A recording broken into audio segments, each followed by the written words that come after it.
এখন আপনি দেখেন যে আরেকটা কালার কাস্টমাইজার আছে, সেটা হচ্ছে অ্যাডভান্স কালার কাস্টমাইজার। এটার আন্ডারে আবার আরও কিছু সেকশন আছে, এটার কাজও সেম। এটার মাধ্যমেও আপনি আপনার এই ফ্রন্ট প্যানেলের যে থিমটা আছে এটার কালার কাস্টমাইজ করতে পারবেন। তো এখন কথা হচ্ছে, একটা তো আছেই কুইক কালার কাস্টমাইজার, সো এটার আবার কি প্রয়োজন ছিল? এটার প্রয়োজন হচ্ছে এই কুইক কালার কাস্টমাইজারের এটা হচ্ছে কুইকলি আপনি জাস্ট 5 মিনিটের মধ্যে কালার কাস্টমাইজ করে ফেলতে পারবেন, অনেক সহজ, অনেক সিম্পল। বাট এটার মধ্যে কিছু লিমিটেশন আছে, যেমন আপনি চাচ্ছেন এটার মধ্যে ধরেন ব্যাকগ্রাউন্ড কালার দুইটা আছে মাত্র, এই দুইটা আপনি দিতে পারতেছেন। আপনি চান যে এই দুইটা ছাড়া হ্যাশ কালার টাইপের ছাড়া অন্য কোনো ব্যাকগ্রাউন্ড কালার দেবেন আপনার মনের মতো, সেটা কিন্তু আপনি পারতেছেন না। তারপরে ধরেন আপনি তারপরে এইটা একটা লিমিটেশন। তারপরে মনে করেন এই যে আপনি চাইতেছেন এই বাটনের কালার একটা দিবেন, এই কাট বাটনের কালার একটা দিবেন, এই ইউজার বাটনের কালার একটা দিবেন, তারপরে সার্চ বক্সের বর্ডারের কালার আরেকটা দিবেন। এইভাবে কিন্তু পারতেছেন না, একদম এইরকম স্পেসিফিক করতে পারতেছেন না, তাই না?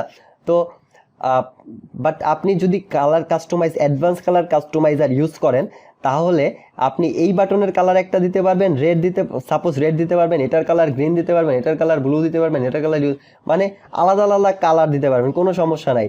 তারপরে ধরেন আপনি এই এই টপ নেবের ব্যাকগ্রাউন্ড কালার একটা দিচ্ছেন, এই সাইড নেবের ব্যাকগ্রাউন্ড কালার আরেকটা কিছু দিবেন, ধরেন এটা রেড দিচ্ছেন, এটা ইয়েলো দিবেন, সেটা আপনি পারবেন। তারপরে ধরেন প্রোডাক্ট বক্সের কালার আরেকটা দিবেন, ধরেন প্রোডাক্ট বক্সের কালার আপনি গোলাপি দিবেন বা পিঙ্ক দিবেন, সেটা পারবেন।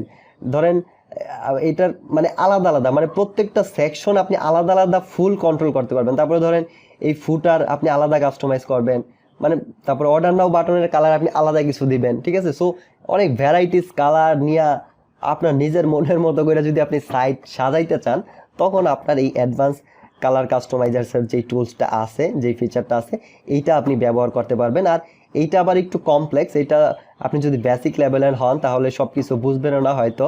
আর এইটা যদি আপনি ফুল থিম আপনার কালার কাস্টমাইজ করতে যান, সো মিনিমাম আপনার 30 থেকে 1 ঘন্টার মতো টাইম লাগবে, 30 মিনিট থেকে 1 ঘন্টার মতো টাইম নিয়ে আপনাকে আস্তে আস্তে জিনিসগুলোকে প্রত্যেকটা সেকশন আলাদা আলাদা কাস্টমাইজ করতে হবে। আশা করি এখন বুঝতে পারছেন যে অ্যাডভান্স কালার কাস্টমাইজারের কি প্রয়োজন। সো এইটা যদি আমি এখন আপনাকে একটা একটা করে দেখাইতে যাই, অনেক টাইম লাগবে।